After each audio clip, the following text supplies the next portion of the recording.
Dave, thanks for joining me all the way from Amsterdam. That's awesome. You're my first guest from Amsterdam. How you like living over there? Oh, cool. Love it. Yeah, we moved here about 6.5 years ago, and yeah, really fell in love with the city. It's a really, really beautiful place. We have a son now as well, who's 3.5, and it was great time before he was here, but now that he's here, it's also we realized what a family-friendly place it is. So, learned to appreciate it on many different levels. That's awesome. Where did you move from? We were in New York previously. My wife and I were living in New York for about 10 years, mostly in the Lower East Side and the East Village. And then we moved further out to Fort Greene and Prospect Heights. Oh, nice. Are you from the city? I grew up in Providence, Rhode Island. Okay. So lived in the East Coast for most of my life. And my parents and much of my family lives in California. So I spend quite a bit of time on the West Coast as well. Gotcha. I grew up in upstate New York, moved to Connecticut for a Oh, couple of cool. years, so I'm a Northeasterner too, so I completely understand. And Nice. we both moved. So those winters are brutal. Yes. Um, Where are but you living now? I'm in Raleigh, North Carolina area. Okay. Beautiful. Good time. Yeah, it's a good time. But Dave, I really appreciate you joining me on this. This is a special one for me personally.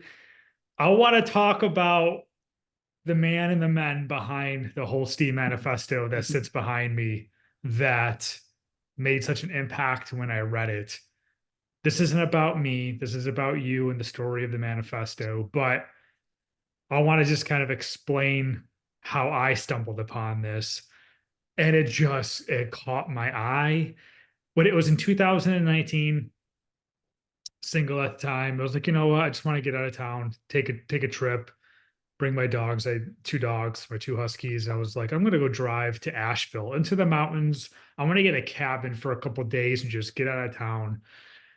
So I got an Airbnb and drove my 3.5 hours, pulled in, opened the door, and literally right there is this manifesto on the wall. And I'm reading it, and I was like, this is one of the greatest things I think I've ever read. As soon as I walked into this place, this is right here. And I was like, I've never seen this before. I took a picture of it with my phone so I can find it later in life and just kind of do something with it, print it or share it or whatever. It really captured my attention. I had made kind of like a pledge to myself a few years back to start living life like the way that I wanted to, just say yes to opportunities, try to get the most out of life, live with no regrets. What you wrote put everything into like writing for me of how I was thinking. Mm. Dave, what is the story behind this manifesto that has not just changed my life, but so many lives?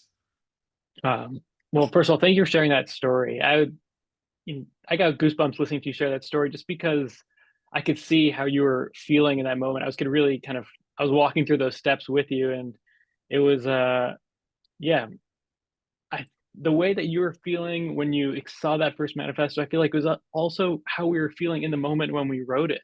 Interestingly enough, it was a moment of big transition for us. We were feeling a lot of big energy. So I'll let me try and retrace the steps a bit. So back in 2009, we started a company called Holstee, and Holstee was a t-shirt company in its origins. It's evolved a lot since then, but the original idea, and that's where the name came from, a holster pocket on a t-shirt. So it was kind of this side pocket on a t-shirt. Our jeans were getting tighter, and we didn't have our phones were getting bigger. It's Mm. kind of like I'll I'll say now, like in retrospect, not like a silly, but it was a superficial idea, to say the least, especially in contrast to what the company has grown into. And in the words of the manifesto, um, we were very focused on the environment at the time. So we wanted to build a sustainable t-shirts. We focused a lot on how it was made.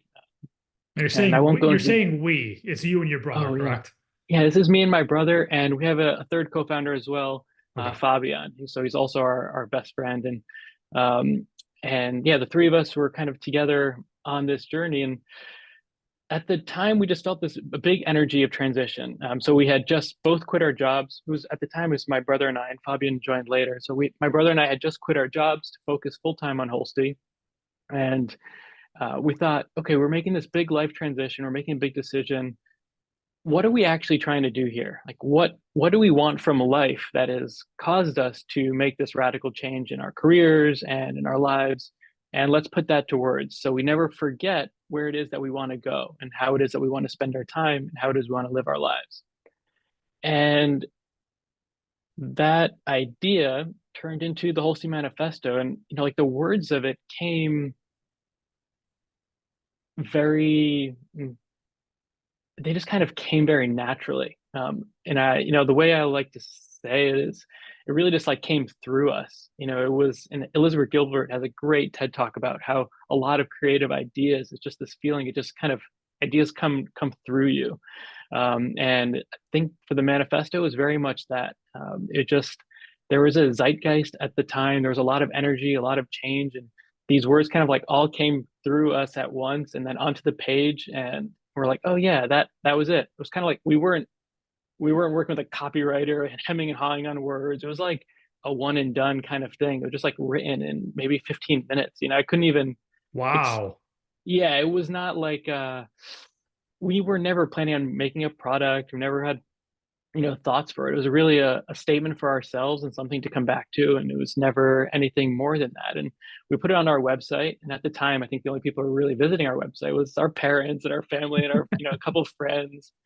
And then the words kind of just picked up. People started saying like, "Oh, I really like these words," and we're like, "Oh, let's design this into something." And so I reached out to a friend who's a designer, and he suggested a designer. Her name is Rachel Baresh, who helped us bring the words of the manifesto into like a single design that we could easily share. We put that up on our website on our about page, and it just took off. Someone had seen it, screenshotted it, posted on Tumblr and then Twitter, and it just took on a life of its own. And at the time, it didn't say Holstee anywhere on it, and so it became a bit of a search for people, a scavenger hunt of sorts. Like, where did this come from? Who wrote it? And there was Reddit threads about it and tweet threads, and people were kind of back and forth. And eventually, they found our website, and a lot of people were coming to us because of the manifesto. At the time, we were just selling T-shirts still, and so it was an interesting moment. Eventually, with the encouragement of a lot of people, we decided to make it into a poster, and then the poster kind of took on a whole new life of its own. It was really an evolution, and I think my brother and I and Fabian as well, we started to grow with the company. I think for us, it was connecting to what is it that resonated so deeply with people about this manifesto, and um, how can we embody that into our company, and ourselves and our community. And we started focusing a lot more on creating products that really inspired people to live fully and mindfully. And that was a big shift in the company.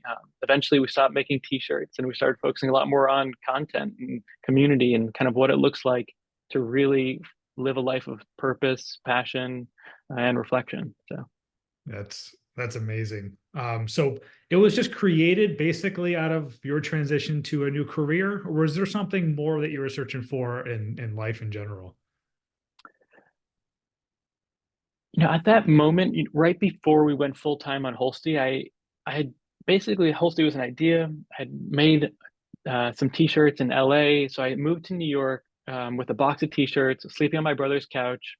I eventually found a job I was working at a restaurant for a bit, and then I got a job at a creative agency. What was interesting about that job at the creative agency was it was my dream job, like from almost all intents and purposes. I worked directly with the owner of the company. We kind of created the role, didn't exist before. I wanted to get into like creative work. It was an amazing job, and I was working there for just shy of a year, and Holstee was a side project at the time, and something was nagging at me inside of like, this job is amazing. I should be loving it, but like something inside me was like, this is not my purpose. This is not where I need to be right now. And I think what I really want to do is work full time on Holstee. And Holstee wasn't making any money. Like, it wasn't really a business. It was pretty much a box of T-shirts, like in our house, and trying to put together a website. And it didn't really make sense for me to quit my job and work on Holstee, let alone my brother, who was a bit further in his career, had a real job, and like was growing very quickly in his role at a sales consulting company. And um, it didn't make sense for him to quit his job either. And so like a lot of things just didn't make sense, but we just had this deep feeling inside that we need to give this a try. And one of the lines in the manifesto is, life is about the people you meet and the things you create with them. And we just felt, I think that was a bit of the energy at the moment, is we wanted to create something together, with each other, with our best friend Fabian, to just create something beautiful, to do things we love, to have a bit more autonomy over our lives and our careers. And at the time, I remember very clearly saying, if this doesn't work out, we'll just go find jobs again at the end of the summer. And that was like in May 2009. And we've never had to apply for a job since then, fortunately. But that was always kind of in the background. It's like, you know what, we'll figure this out. What's the worst that could happen? Let's give this a shot. And that was a really liberating feeling. And I think one of the reasons why the manifesto caught on so many people, like a couple of years later, was because of the financial crisis that we saw, like right after 2009. And a lot of people were all of a sudden faced with this really difficult decision, where the place where they ultimately connected their identity to, their work, where they connected their sense of self-worth from, in their net worth and what they were earning, everything was destabilized. And people were starting to look for other sources of, what are my core values? How do I define success? And I think for so long, people were defining success as their career, their salary. And I think what the manifesto brought to light for a lot of people is there's other ways of measuring success. And this idea that life is really short and we have to really appreciate it, and we have to do the things we love. Those aren't new ideas, but I think kind of bringing them all together and then giving people that reminder and also permission, at that moment, really captured a specific energy and zeitgeist. I imagine the energy was captured again during 2020 when the pandemic started breaking out. People probably started questioning a lot about their lives and what's important. And this Yeah, this manifesto probably caught fire again. You yeah. mentioned a line in the manifesto. I was going to ask you, is there a line or maybe two that really kind of like relate to you, or that kind of captures like your heart or emotion? So many of them, honestly, at different stages of my life, different ones really connect with me in different ways. Um, I've, yeah, it's hard to say a specific. Life is short comes out to me a lot. Stoicism is like a philosophy that always resonates deeply with me. And the idea of memento mori, that, we are mortal and we will die and we don't know when, is a concept that's always rang true to me. And for me, it's always been a reminder of listening to that beckoning deep inside, listening to our heart, because life is kind of too short, to fall a trap to really anything else. And um, I find there's a great strength and liberation in understanding that, yeah, our lives are so unpredictable and Mm, uncertain. I think, uncertainty can be very destabilizing, but when we also come to appreciate it, like, it's unpredictable and unstable. We really only have this moment and this day, and we can plan for tomorrow, but we can't expect to know everything and plan exactly how it's going to go. And yeah, really leaning into uncertainty. I'm still learning it, honestly. It's something I struggle with. I think I'm a very future focused person. So I think about that a lot, but life is short brings me back to this moment in a very real, tangible way. yeah, being present in the moment, definitely hard when you're a high achiever. You're always thinking about what's the next goal you want to accomplish. I'm the same way. That's why I put this literally right behind me on my desk so I can read it and look at it. Sometimes just kind of like ground myself and be focused where I'm at today, be appreciative of what I have. Um, Now there's a video of this too, right? Did you have a hand in the video?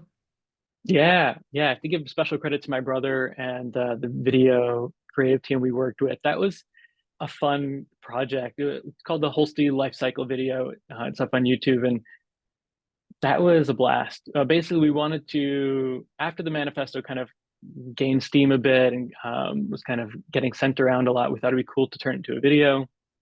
And at the time, we were biking all around. I still bike. I live in Amsterdam now, so it's my main mode of transportation. And in New York, there was like a growing movement towards biking, and this is kind of before there was many bike lanes in New York. There was a movement called, I think it's called critical mass, and a lot of people would bike through the city at a certain time, and we were really inspired by that movement. And yeah, we created a video that kind of captured our two passions, which was really bicycle riding as like a mode of transportation, and the manifesto. And yeah, I couldn't be happier with how it turned out.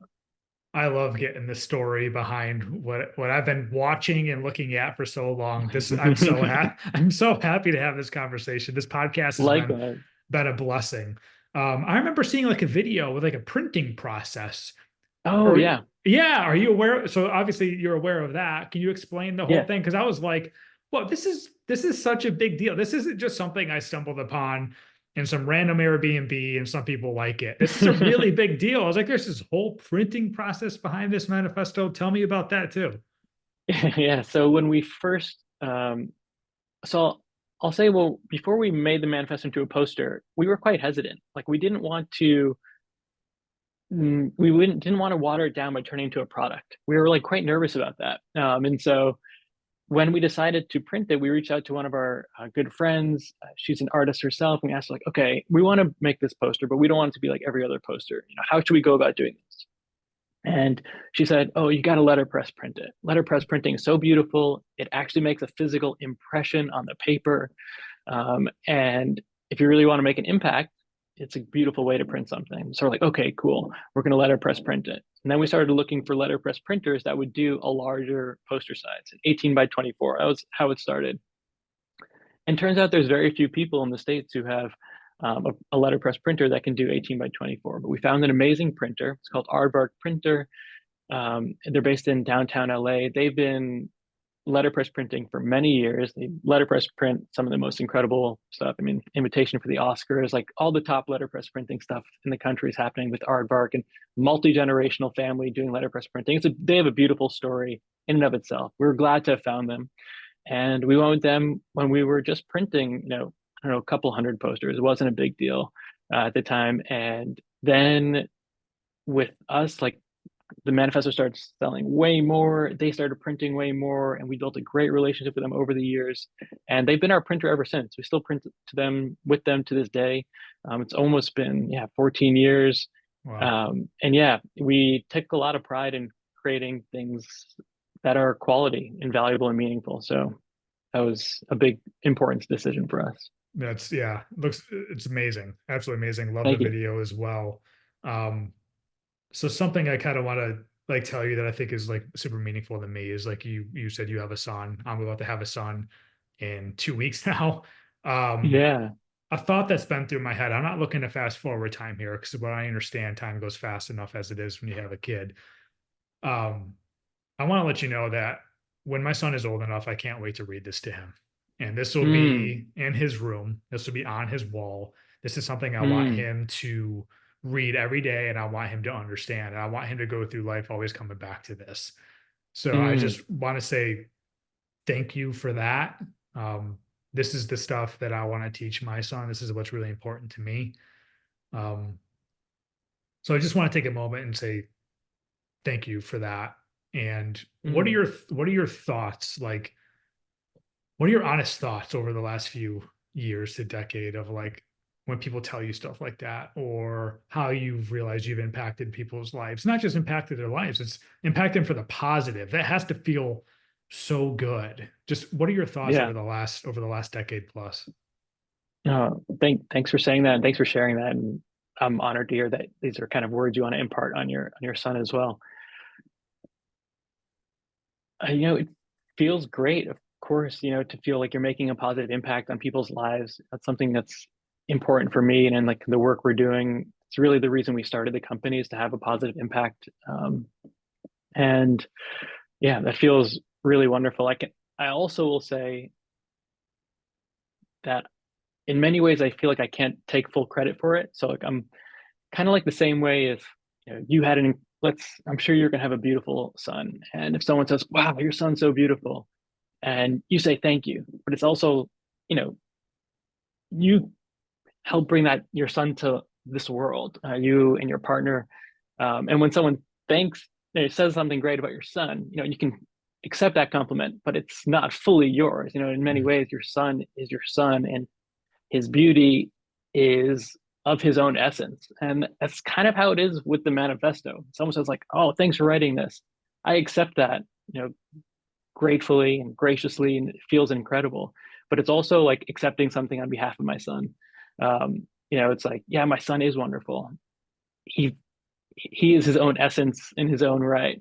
Um, but I accept that, and that's kind of how it feels. Like, so much of that manifesto was just, it was in the air. And I think it came through us, the three of us, through our company, through the printing. Like, it all just kind of happened, and now it exists in and of itself. And the community that's grown around it exists in and of itself and has its own essence. So I know that's a bit of a, maybe that's a strange answer, but that's how I really feel. No, it's well said. Very humble of you as well. I want to go back just briefly when this started to catch fire. Like, what was your thoughts? What was you and your brothers and your friends like thoughts? Like, holy crap! Like, just what was going through your head? Yeah, it was funny. I say it's funny because like there were so many different emotions at that time, and we were super excited um, to like start.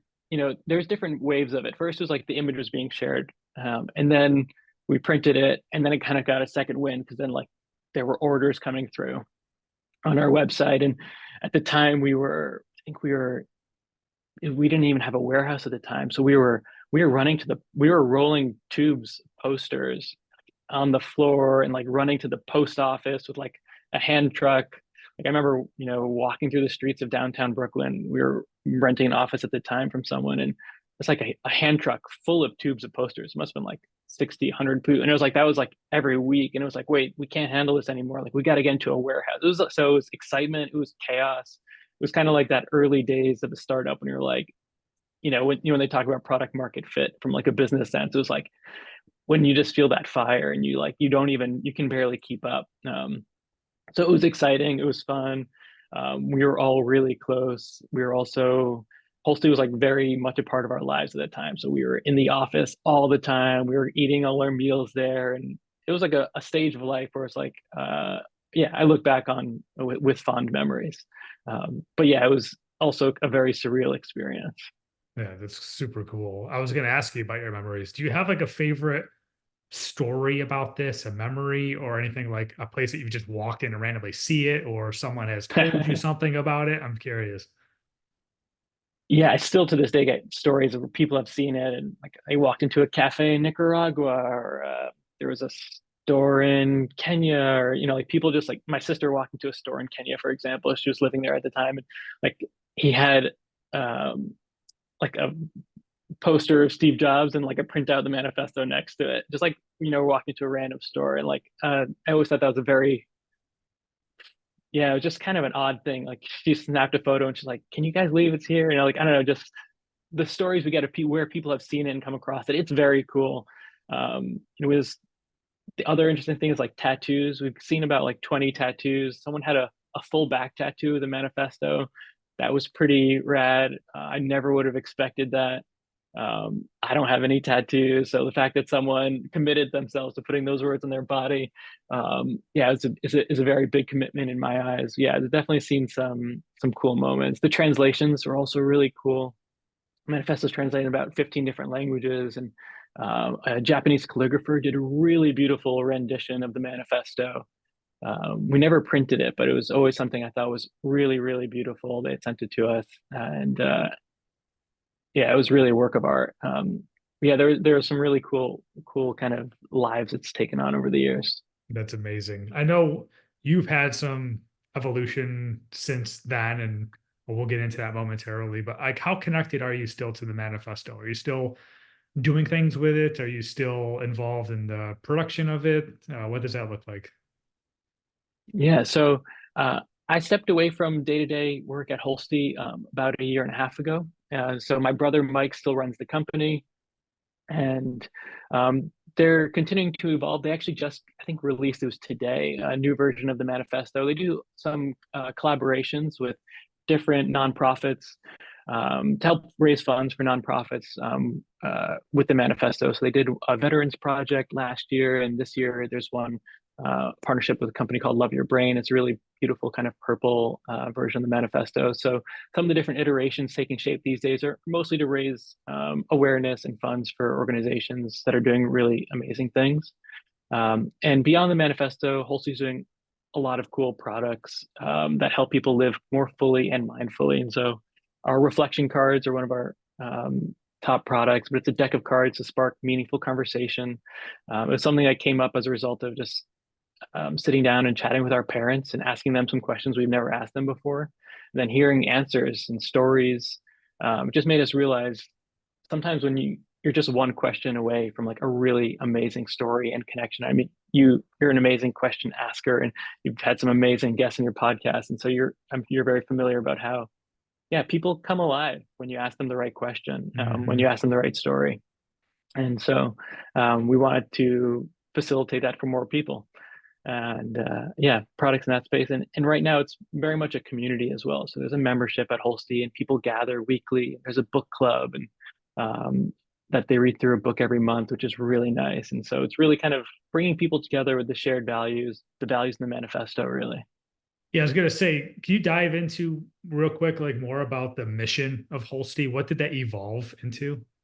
Yeah. So Holstee is really focused on helping people live fully and mindfully, which I can also further break down. But this idea of living fully is, yeah, this kind of going back to the manifesto, this idea like life is short. We want to really seize the moment, travel, new experiences, open our hearts up, our minds up, connect with people and places, and um, both about growth, but also about being present. I think like living fully captures a lot of that, and living mindfully is about uh, understanding our impact on other people, understanding our impact on the planet, living with compassion and uh, being present for others. You know, all those things that really ground us in this moment and make us better humans. Mm.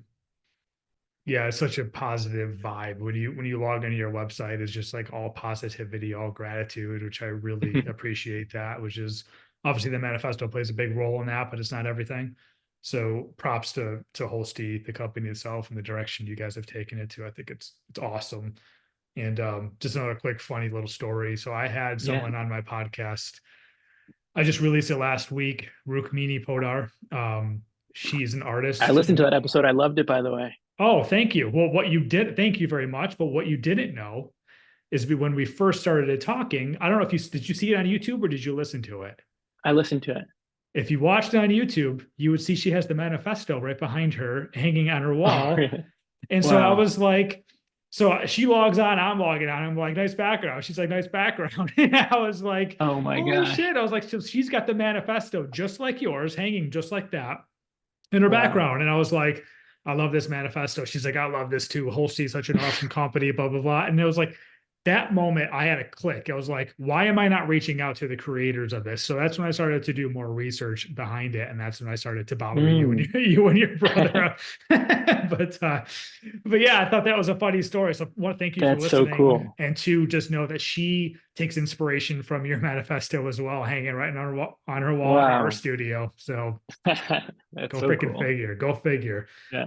Um, so let's talk a little bit more about your evolution now into the Reflection app, which is kind of I think you kind of stated it as somewhat of like a spinoff of Holstee. I want to let Yeah. you kind of talk about what you're doing now.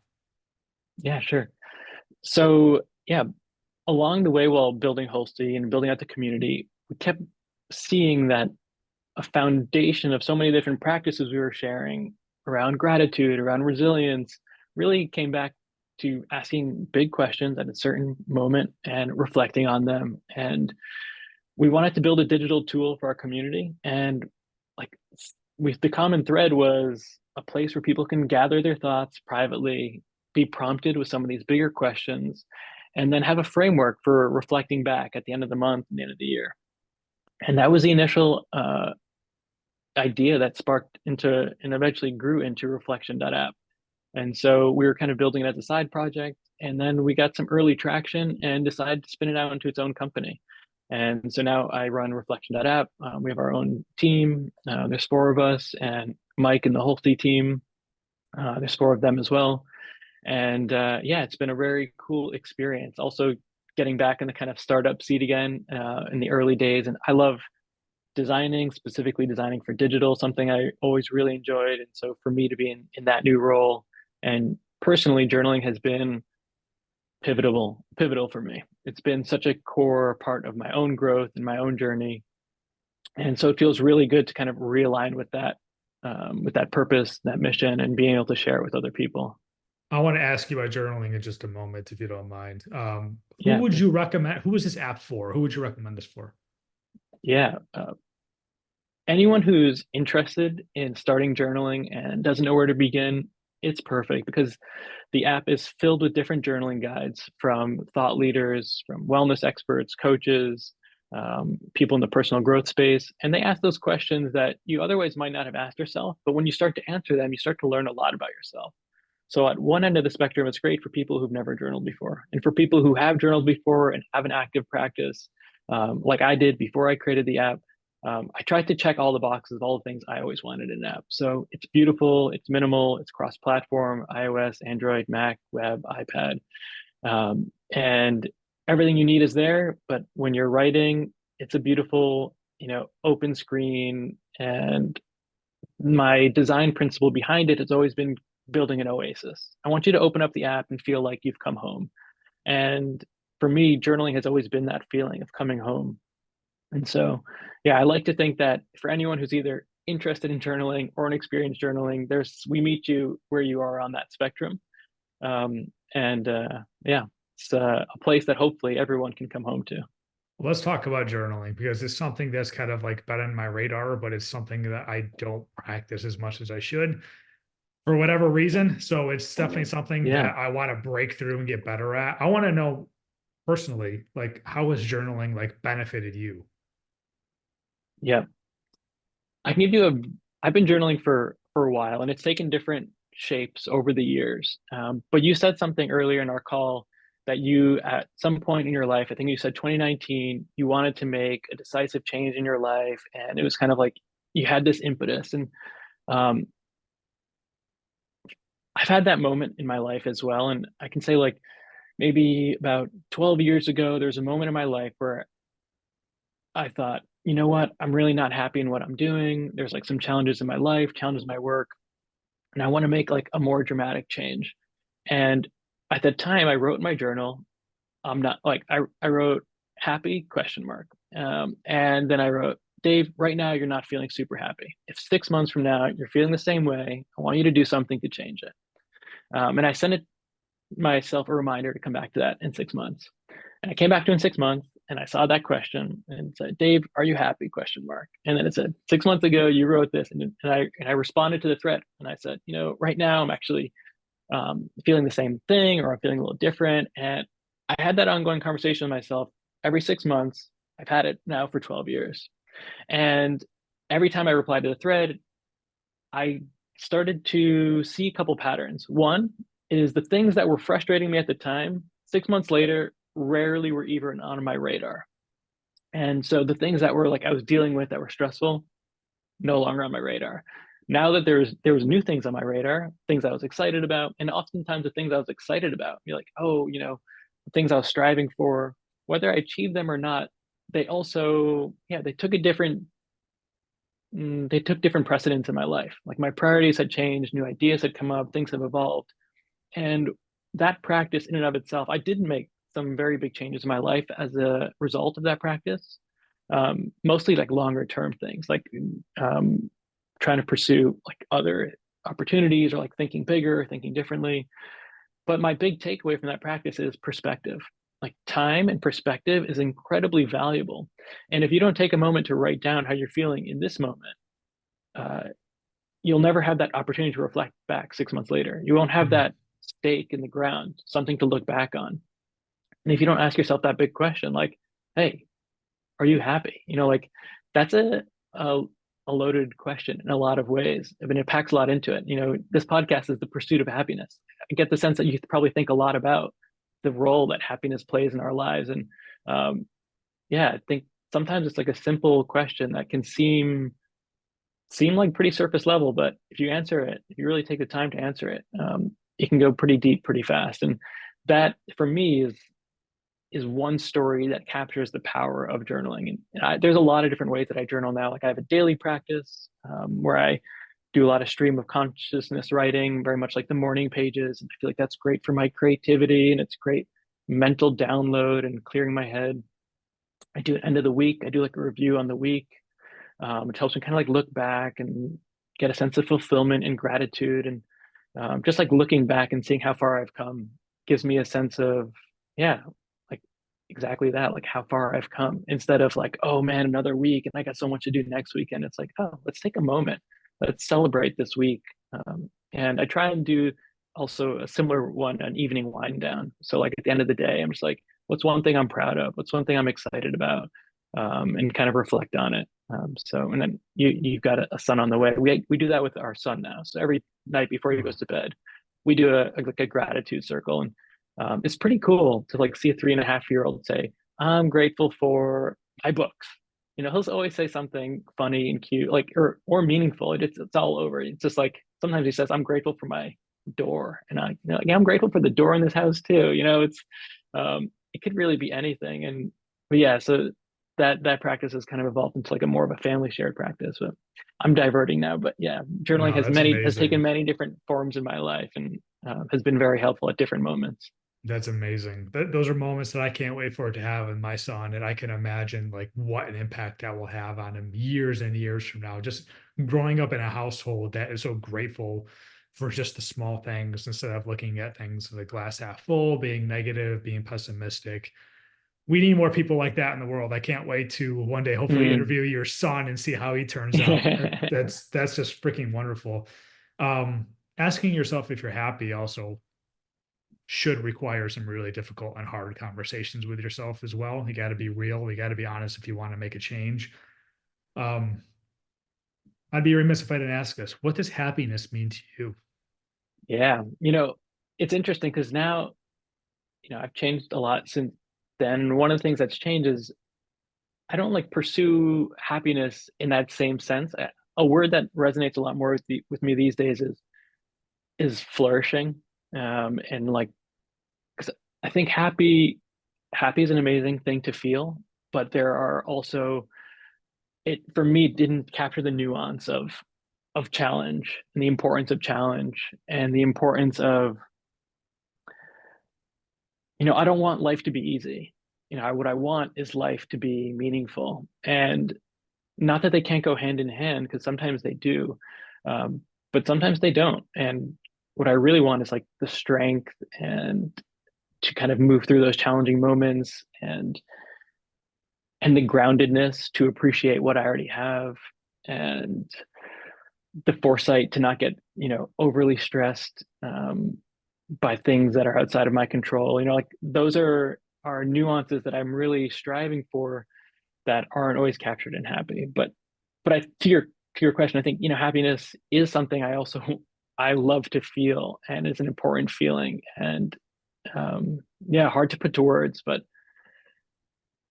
something in between presence and being fully who I am in that moment, and feeling enough in that moment, feeling content with everything. Yeah, it's probably somewhere in that range. It's amazing. And I may have asked you this in a roundabout way, but I'm just going to get right to it. Since writing this manifesto, what have you learned about life? I know it's a loaded uh, question. I know. that's a lot. That's a lot. I've learned a lot in the last 14 or so years. I like to think I have, at least. Um, some things I can tell you, like some themes that have come up for me a bit, or things that I come back to every now and then. I think a lot about time and energy, um, in a way that I haven't. Maybe also I'm feeling a bit older now in a way, like, just adulthood. I feel like when I wrote the manifesto, and in retrospect, like I felt like I was much more in my youth. Which is Um, really, not to cut you off, which is really interesting because I'm reading a manifesto like this. I'm thinking of some 70-year-old guy who's got a bunch of wisdom in life, who's already lived most of his life, not somebody young, which is, I think, is super cool. yeah, yeah. Well, as I said, like the words kind of came through us. So yeah, I feel grateful. I'm grateful that those words came when they did. But yeah, I think now I think a lot about the most valuable thing for me right now, and how I really measure my own successes. How much time do I feel like I have, and how much energy do I have? And um, I think so often success is measured by wealth and other things and material items. And for me, like I want to be the person who's when someone says like, "Hey man, do you have time to help me with this?" I'm like, "Yeah, I got time. Got all the time in the world. Let's do it." That's what I really strive for. And it's so hard to feel abundant with time. It's so hard. Uh, but that's what I want. I want to really have time. If someone, calls me, "Hey, let's go grab lunch," or "Hey, can you help me? I'm moving a piano today. Can you come?" Yeah, I want to be that person. So I strive to one day I hope for and I continuously strive for to like be abundant with my time and to be abundant with energy. I want to have enough energy to do the work I want to have, and I want to have the energy to be a good husband, partner, and I want to have the energy to be a good father and play with my son. So I think a lot about time and energy and being abundant in both. And for me, energy comes a lot from physical activity, what I eat, how I work out, and that's a very big part of my life. In terms of like things that have also changed in the last 15 years, I've come to appreciate that I know I don't take mental health for granted. I've had like also some really challenging moments, and what's grounded me has been journaling, reflection, coming back to my thoughts, but also working out. I realize like for me to be at my optimal mental health and mental energy and physical energy, I need to be working out at least 3 days a week. And that's become like a big core for me in the last couple of years. Like I know if I'm in a funk, that's what I call like, if I'm not in a good mood, um, probably the best thing I can do is either journal or get to the gym. And I Mm, know in those moments when you feel in a funk, it feels hard to do anything. And so it takes extra effort. But now I'm very aware. Now I know like, oh, I feel I'm not feeling 100%. I'm not feeling myself. What can I do in this moment? I already know the answer is not to go reach for junk food, which is I feel like there's a part inside my body that's kind of like, oh yeah, like this is a quick fix. Let's grab another coffee. Let's grab a chocolate bar. But there's something more lasting, more sustainable, and it's like, yeah, let's get that energy by expending some energy, mm, and that seems to work best for me. Same here. Big part of my life, which leads me to asking you somewhat of a selfish question, but I'm sure people will get Yeah. something out of this. Knowing that I'm going to be a dad, you're a few years ahead of me. Knowing that we have a lot of similar practices and desires in life. We have a wife, a child on the way, nutrition, workout, all that kind of stuff.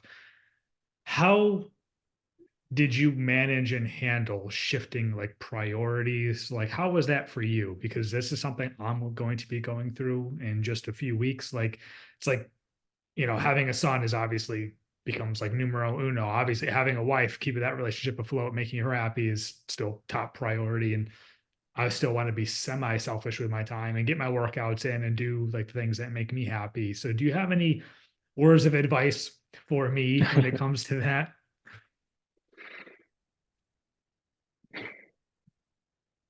There, you know, be kind to yourself. Though, especially the first couple of weeks, first couple of months, everything is new, everything's chaos. Like even first couple of years, like constantly adapting to new challenges. There's always one thing that's like we're struggling with at any given moment.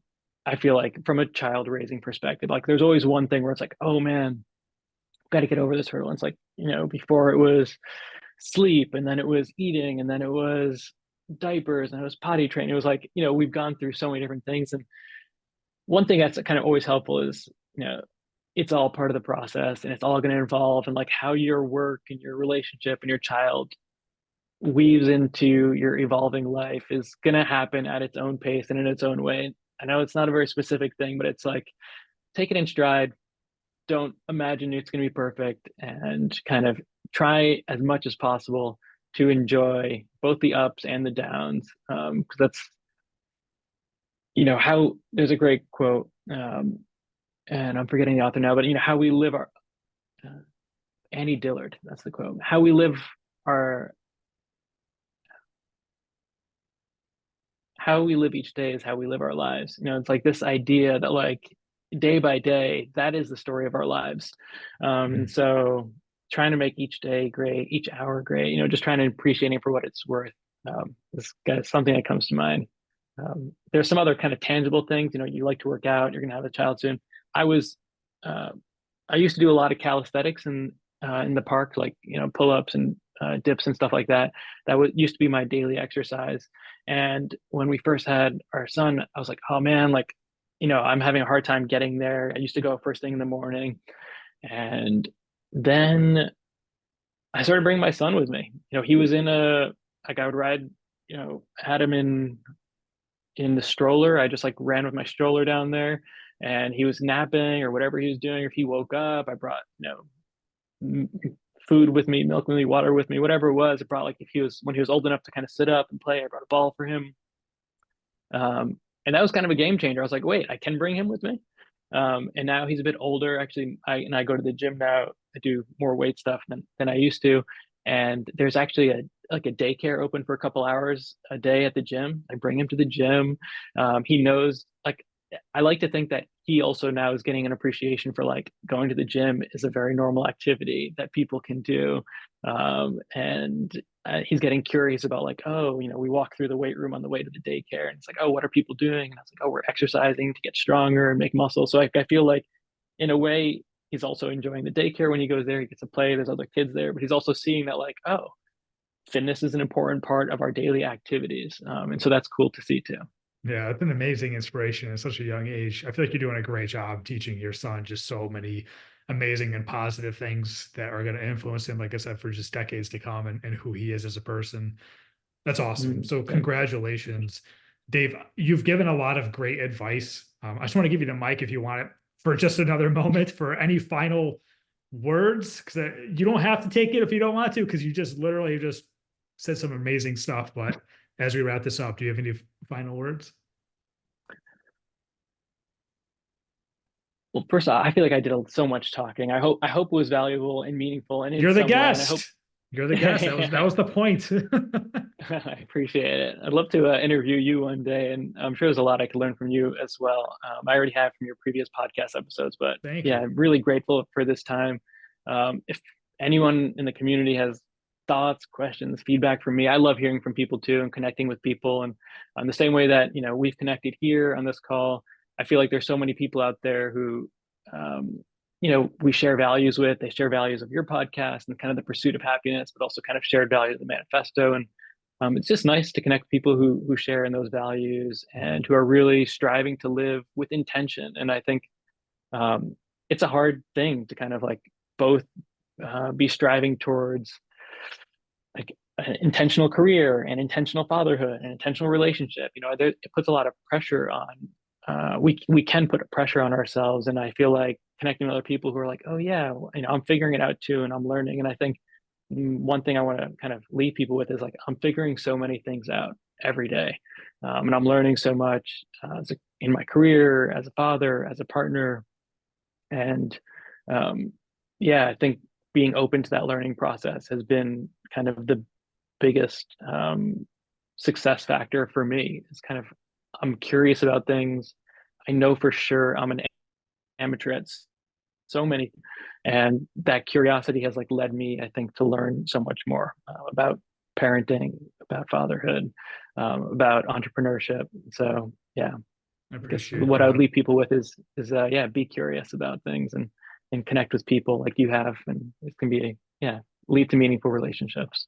Appreciate that. Yeah, it's really nice and refreshing to hear the person behind the manifesto that's changing people's lives is also still learning and figuring things out as they go. No one's life is perfect. It's not like whoever wrote this kind of has it all figured out and every day is just, the greatest ever. So I genuinely appreciate that. And I know you said for people to connect with you, what's the best way for them to connect with you, get the Reflection app, and to check out Holstee as well? Oh, nice. Yeah, you can connect with me on LinkedIn. I'm old school in that sense. And with Reflection.app, you can go to Reflection.app on our website. From there, there's links to install the app, or you can search for directly in the App Store, but probably the website's the easiest place to find everything. And for Holstee, you can check out holti.com. I definitely encourage everyone to check out their membership. It's a really beautiful community with some incredible people. And I get the sense that your community will really appreciate it too. Absolutely. Yeah, the pursuit of happiness, Holstee Manifesto, match made in heaven. I genuinely Yeah. appreciate that. This was like a dream get for me. So I appreciate you saying yes, just because of how much this has impacted my life. And I know, like you said, this is all over the world. This has impacted so many people's lives, different languages, and the fact that we can get the story behind this.